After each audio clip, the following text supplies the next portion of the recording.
Global Dokkan. Just these two words alone are pretty controversial.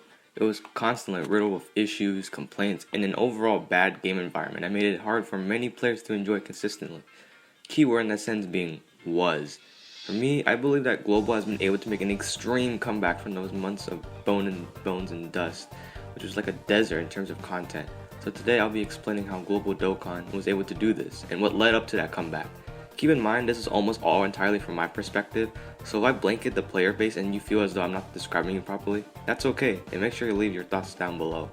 Now without further ado, let's get started. We start our story at the end of the worldwide celebration. Some people would consider the start of the 5th anniversary or the start of the worldwide download celebration as a downfall, but from my perspective, I don't quite agree. They had very dry periods, sure, but I'd argue they had quite a few numbers of content that we got that which made up for it somewhat. More so the worldwide download celebration, not so much the 5th anniversary. Maybe I'll cover that for another day. But anyways, after the worldwide download celebration, we got our stream of celebrations as usual.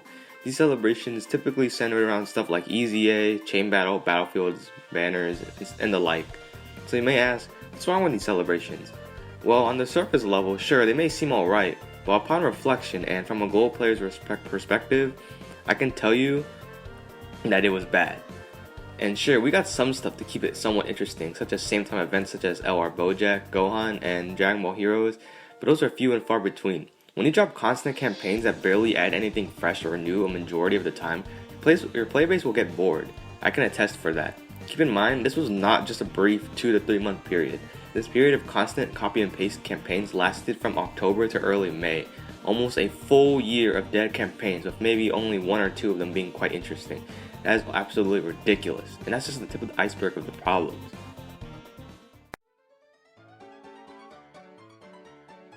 Global also had issues occurring during this period too. One of the more notable ones being the New Year's fiasco, which many players look back upon fondly, as we got dozens, hundreds of stones even, of refunds. And sure, I look back on this moment fondly too, but think about how bad that shit sounds. Your game is so dry and boring that a refund and an unintentional bug is the best thing that players will have to remember. Another thing was this period a few months ago where the game was just straight up broken. You couldn't even use support items without the game crashing. This essentially meant you couldn't even play the game at all, and all we got was a very flimsy compensation for it. Issues like these can leave a bad taste in players' mouths and further enhance those feelings of boredom and overall distrust that they had with the developers. Now here's my overarching question. What's the point of even playing the game without difficult and new content? Some players may point to some stages of Super Battle Road and the original 10 Extreme Super Battle stages we got during the October to early May period, but for me personally, none of them were that difficult. They were a moderate challenge at best. Of course, I understand that some players cannot say the same, which I find fair, as perhaps some people just simply don't have the correct tools to beat these stages. But there's another issue, which is the fact that these stages took forever to release on global. Granted, I know that events do typically take a long time to release on global. I get that. But these events in particular took so long that by the time global got them, they were dismissive difficulty. And when there's no new content, why bother summoning? Sure, you could say it's to use your favorite characters, but would even casual players be content with using them in LG for the 500th time or Dokkan events again? It's because of this which made me lose all motivation to save for the 6th year anniversary. I understand that the God event, which is extremely hard, was coming, but I was not going to wait a full year just for a genuine challenge since the worldwide download celebration. But then, it happened. From same day, things were getting slightly better from that celebration, but then we got the PyCon Janemba celebration, which was bad again, so it seems like things were starting to go downhill once again. So as we were expecting the Goten Trunks celebration, we got something extremely surprising. We got Golden Week at the same time as JP. Now at first, due to bad communication from the devs, it seemed like we were getting just a worse version of JP's celebration. But now that we've experienced the celebration to its fullest, I would dare say this was my favorite celebration in my near 3 years of playing this game.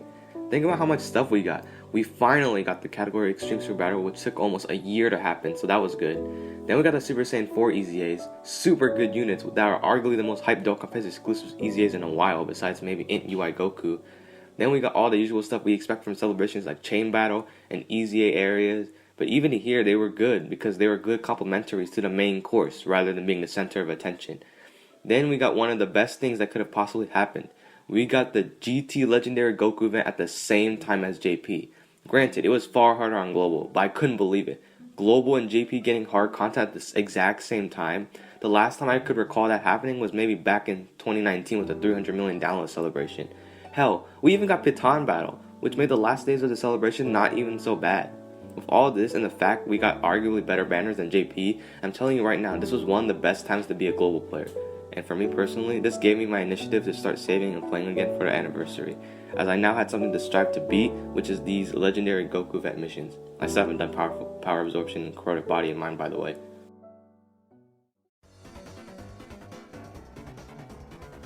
So where do we go from here? Well, now we're on the road to the 6th-year anniversary, and we're on the Goten and Trunks celebration. But this celebration also feels fairly alright, as it's not too long, and it's somewhat short. And most importantly, I feel as though this sense of community has come back where players can really enjoy playing Global Dokkan again. This has made the road to the anniversary far more easier to go through. And as for the anniversary, well, just take one look at the celebration's details. No words needed. It's going to be pure fire. So that, my friends, is what I believe caused Global's decline and how it was able to rise up again. But what do you think? Did I miss something? Let me know in the comments. This is Solar, signing off.